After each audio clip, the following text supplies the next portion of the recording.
If you are in last few months of your student life in Canada and want to apply for your field job, but you are not sure about which roles you should be targeting, which platform you should use, and how to tailor your resume based on job description, then this video is for you because in today's video, I'll be sharing answers to those questions along with sharing my own personal experience of how I got my first field job in Canada. So without wasting any further time, let's get started with this video.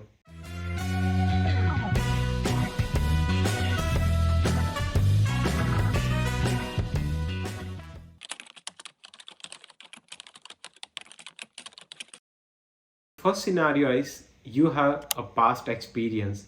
In that case, it is very easy for you to navigate which positions you should be targeting for your job application. But in the second case, where you don't have any past experience or you are changing your field, in that case, it becomes a little frustrating to how to find job titles that you should be targeting based on your profile. If you fall under this scenario, then I will share you one amazing tip which majority of the students don't know at this time. Majority of the Canadian universities and colleges provide a service named as career advising.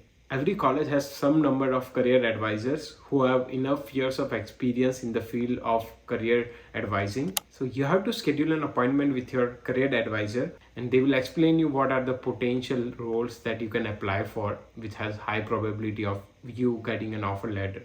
And not only this, but they will also provide you a resume template. Sometimes they will help you to tailor your resume.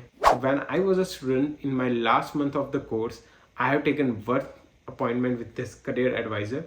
That lady had more than 10 years of experience in this field.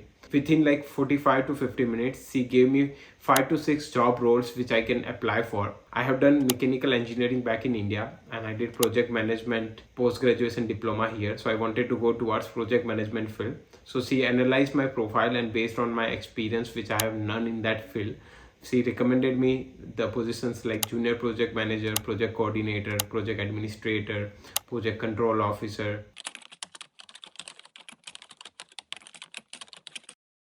There isn't any particular answer for this question, but I will just say a few names which are very famous at my time and they are also famous right now as well. Indeed, LinkedIn, Glassdoor, colleges portals where the job postings are posted, and government websites. When I was applying for jobs, I was mainly focusing on Indeed and LinkedIn because I was doing, let's say, 2 application or 3 application on LinkedIn. I will do 2 or 3 on Indeed. In addition, I would like to highly recommend you guys to keep a track record of how many positions you are applying for, which companies you have applied. So I would recommend you to create an Excel sheet where you can just add the records of how many applications you are doing. So in the end, eventually you would know that how many total application you did, because sometimes what happens is you apply for 10, 20 or 30 positions and then you don't get any interview and you get depressed or stressed that no one is hiring. And here you have to understand the rule of average, which says that if you are applying for 100 positions, you might get around 5 to 6 calls for interviews,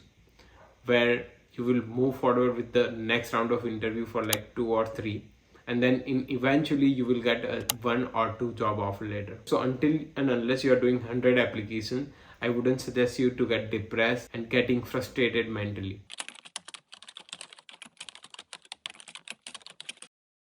So to understand why we have to do this, we have to understand ATS, also known as Applicant Tracking System. So majority of the Canadian employer use this system in order to filter the resume of candidates based on the few keywords highlighted in the job description. So let's say there is one job posting for data analyst and 200 applications or 250 applications got submitted. It is obvious that HR person wouldn't be looking at all 250 individuals' resume. So what they do is they have installed a software which will filter out maybe, let's say, 20, 30 or 40 resumes which has some important keywords. It can be skills, it can be any type of experience highlighted in the job resume. So that system already has filtered out few resume, and now HR will be looking at only those 20 resume and then they will schedule an interview accordingly. So if you don't understand this ATS system, then there is a high chance that your resume wouldn't even get to the hand of HR person. In order to do this, I have two methods. So the first one is using any softwares which are available online. JobScan is one of them. So the benefit of that software is you have to just copy and paste the job description, and that software will tell you what are the main keywords that are from that paragraphs or few paragraphs are, and then you can use those keywords into your resume. The second method is doing it by yourself. So I personally like the second method because when you are doing it by yourself, you can put your human touch which wouldn't be available into the software. So what I was used to do when I was applying for position was I created a Word document.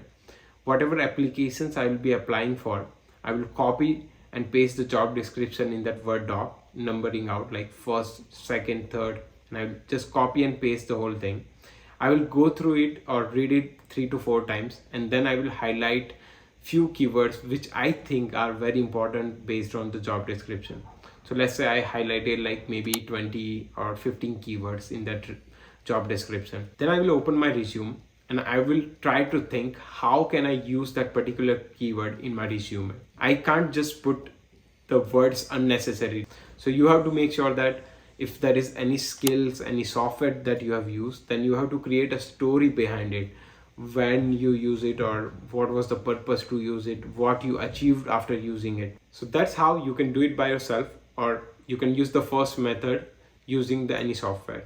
And just to add one more important point here is, in that Word document that I created where I was posting out the job description and highlighting the keywords, what I was doing was I was trying to upload or copy paste the resume which I prepared and which I uploaded at the time of application.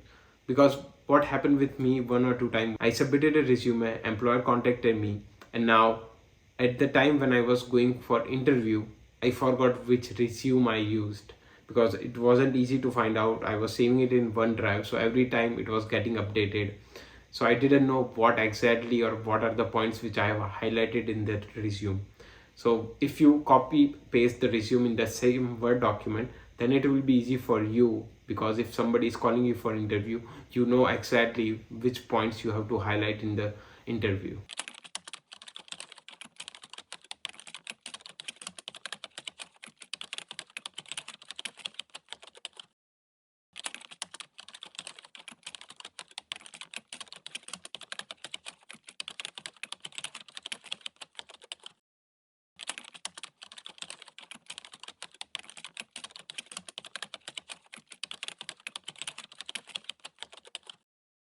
So that's everything for today's video. If you want me to make a video regarding interview process or resume template, then let me know in the comment down below. I will try to make sure my next video will be based on that. And I will see you guys in the next vlog.